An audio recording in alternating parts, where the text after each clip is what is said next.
Hey there nation, and welcome to the show where we help you to play miniatures wargaming on a budget. It is I, Commander Cheapskate, and we are back on the episode of the Underhive's Most Wanted, a series dedicated to the analysis of the various Dramatis Personae fighters in Games Workshop's Necromunda. We'll discuss the characters' rules, their equipment, their strengths and weaknesses, their positive and negative impact on gameplay, and provide other critical information to help you dominate in your next campaign of Necromunda. And on today's episode, this one's going to be a little bit much of a longer video, and the reason why is because we're looking at 4 Dramatis Personae from House Goliath. These guys are House Goliath exclusives. Those fighters are Ajax Gorgoth, Axon Hammer, Durgan Kill Fist, and Gorshiv Hammerfist. We will look at each of their fighters' stats as well as their skills. We'll look at their war gear and provide insight on these Dramatis Personae and how they can help out your gang and help you dominate in your campaigns of Necromunda.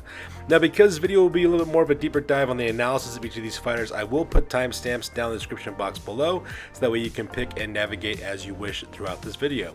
So that being said, let's go ahead and talk about these 4 Agents of Chaos and how they best help out Goliath gangs in your campaigns of Necromunda.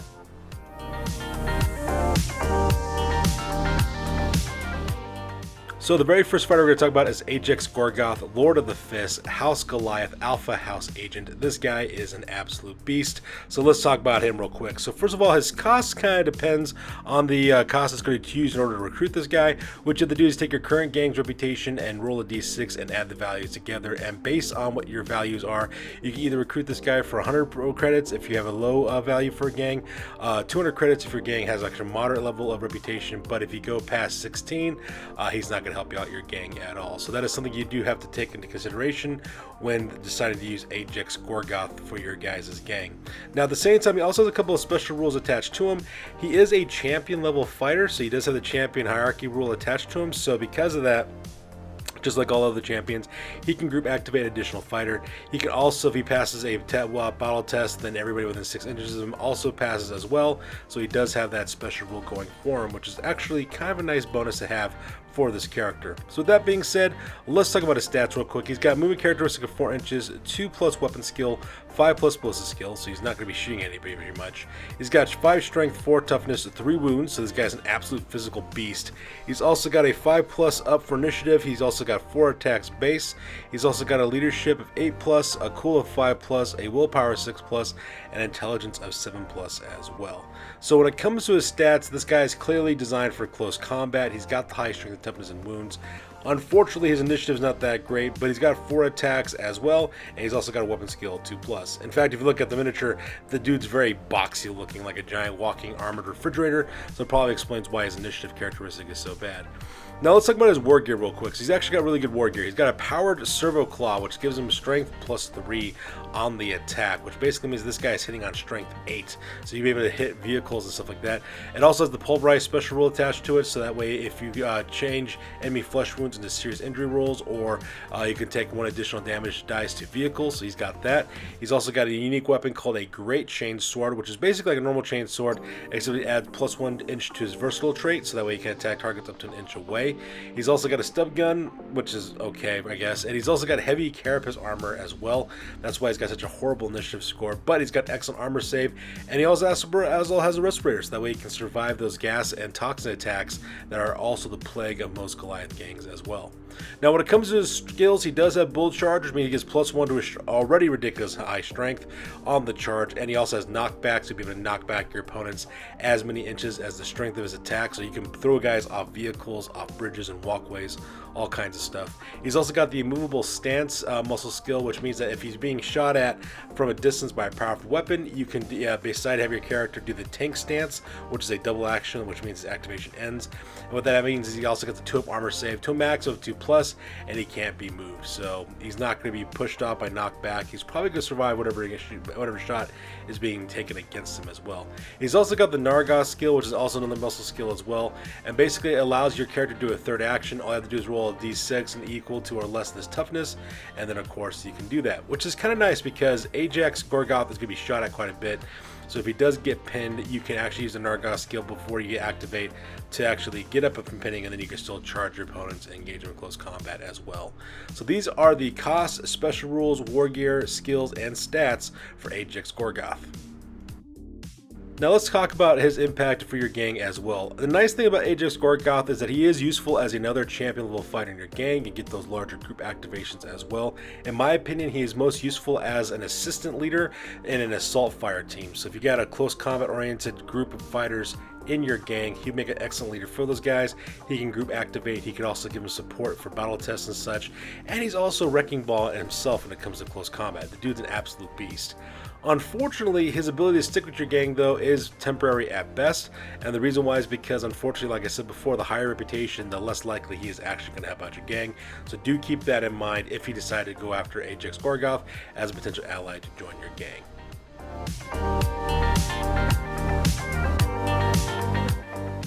Alright, up next we're going to talk about Axon Hammer, the Scourge of the Spider Points. Let's go ahead and talk about this character and what he provides for your gang as well. First up is his cost for this character to join your gang, and just like with Ajax Gorgoth before him, he costs anywhere between 100 to 200 credits.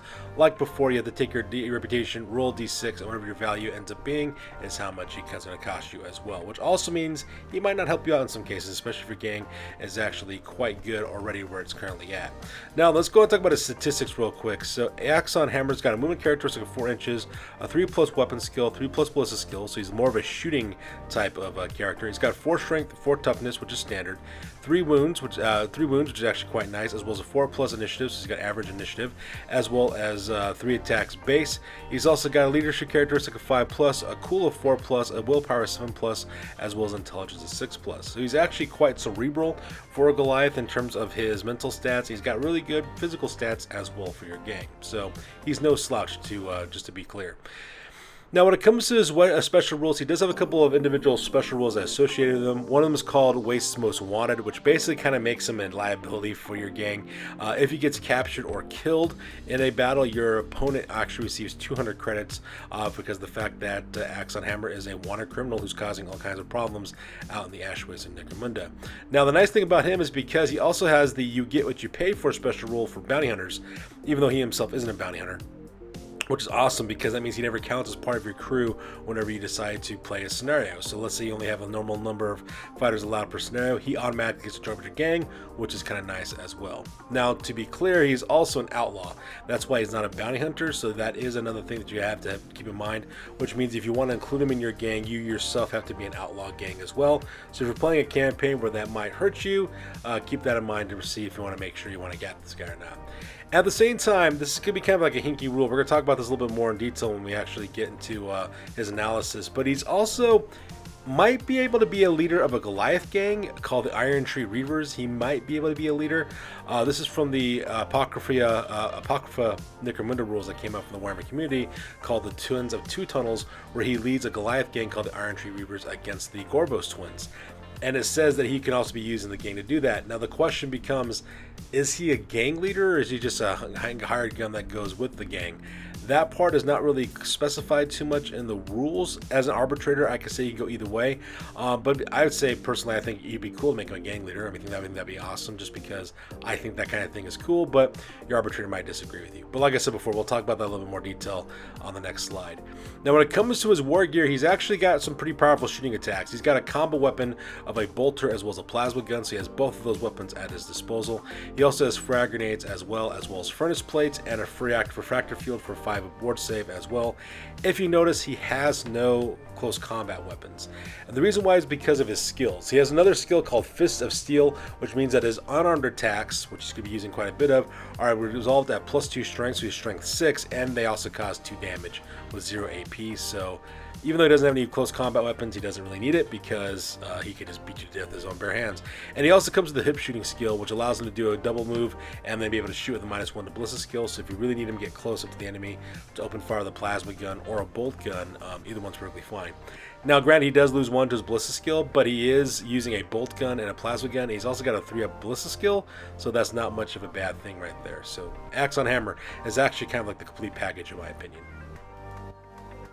Now let's talk about his use in your gang as well. He is actually quite useful as a support character because he does have that additional firepower, so you could use him as part of a suppression or support fire team, leading those guys, that way they can launch some long range fire with his bolt gun or his plasma gun. He could also lead an assault fire team with that hip shooting ability to really get into the enemy's flank and cut loose with those weapons, so that's something you might want to take into consideration as well.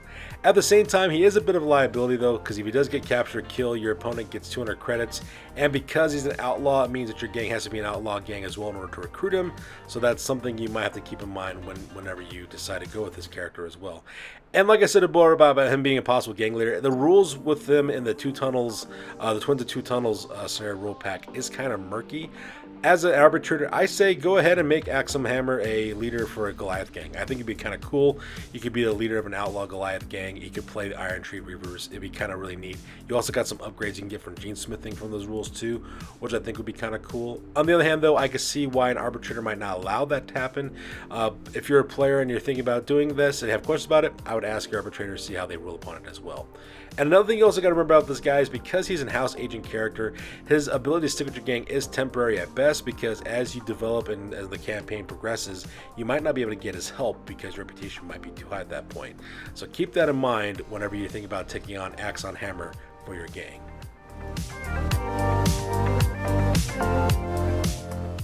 Alright, up next is Durgan Kill Fist, the champion of Brokebone. So let's talk about this fighter real quick. So he's going to cost you 225 credits if you want to recruit this guy.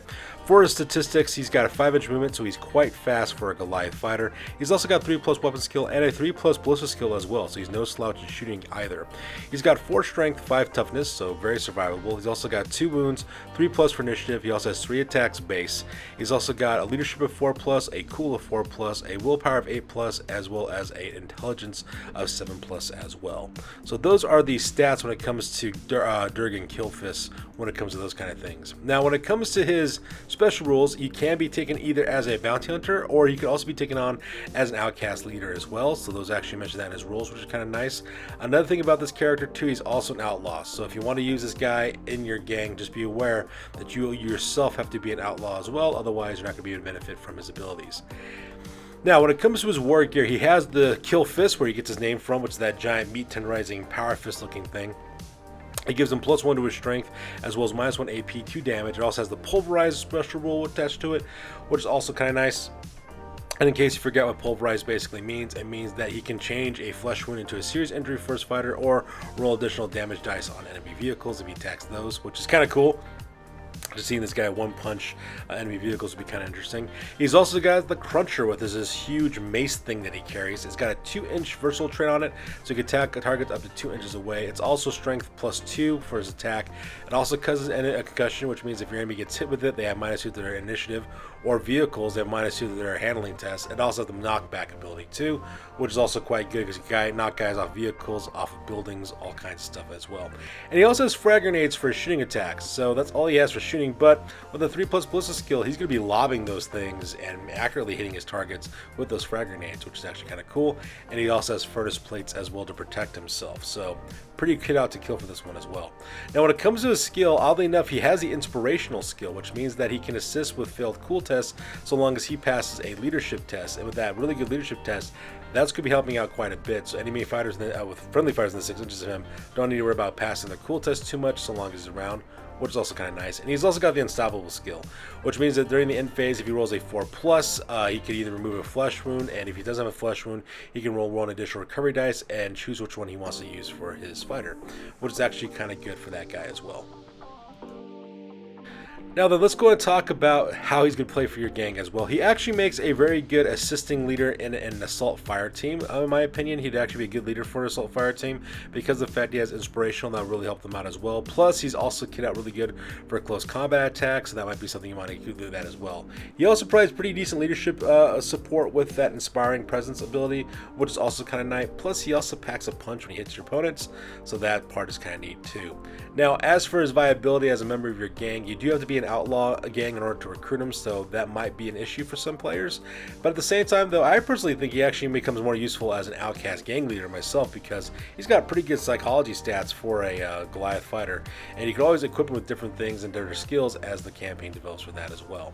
But that's just my 2 cents on Durgan Kill Fist. So with that being said, let's move on to our very last fighter, which is Gorshiv Hammerfist.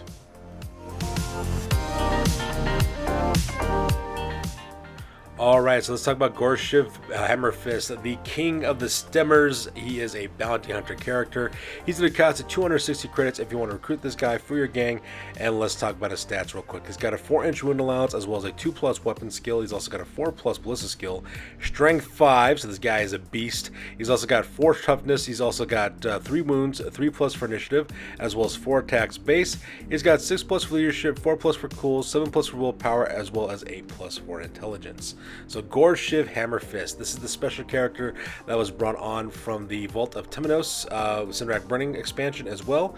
This guy is actually quite deadly. Let's talk about some of the special rules he got real quick. So for special rules, he has Combat Kim Stash, which means at the very beginning of each round he can take his combat stims and actually earns D3 additional attacks, making him all the way to attack 7 in some case base. With when you combine with charge, makes it at 8, and then his paired weapons makes it at 10, so he'll get 10 attacks with twin power hammers no less. So absolute maniac on that one. However, though, if he rolls a 1, though, he loses 1 to his attack characteristics until the end phase, and then you can try again if you want to the next turn. He's also got the implaceable ability as well, and the implaceable ability, what that basically means is that he can never be pinned and he cannot be moved by any rules like such as knockback or anything, which is quite good for Gorshiv. He's going to be shot at quite a bit because he is such a wrecking ball in close combat, so not being able to be pinned is invaluable. I don't care who you are, this guy is beast because of that as well. And he's also got the Money Hunter special rules, so that part is also included as well. However, if you do suffer from that, we'll get our bit special rules, so that could be 260 credits out of your pocket, so keep that in mind when you recruit Gorshiv Hammerfist. Now, when it comes to his war gear, he's got 2 paired tower hammers called Wreck and Ruin, and power hammers are deadly enough just as they are, but he's also got the paired weapons trait attached to them as well, which means he gains additional double his attacks with those weapons in close combat. That is insane. This guy's going to be able to put out so many attacks, it's not even funny how much damage this guy could also cause in close combat. Not to mention at the same time as well, it also increases his strength too. It's also got -2 AP, causes 2 damage. Guy is just unstoppable with those weapons too. And he also packs a stub gun for just in case. Now, the only downside of Gorshiv, of course, that he wears only flak armor, which means he only has a 6 sub armor save, but you know, you can't have everything, I guess.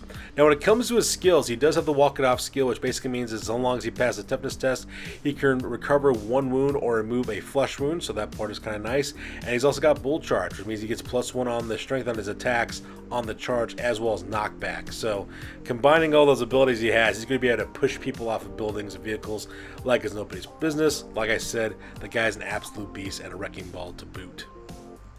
Now let's talk about his use in your gang. This guy is an absolute killer. You're going to use this guy to do one thing and one thing only, and that is to charge across the battlefield as quickly as possible and get to grips with your enemies within striking distance of his paired power hammers, so that way he can just kill them all. In my opinion, he is most useful being used as a point man in an assault fire team. The reason why is because your opponents are going to be shooting at him because of his abilities, so they are going to try to kill him, this guy, as much as possible. Since he can't be pinned or knocked back, he can just take that fire and keep on marching forward as well.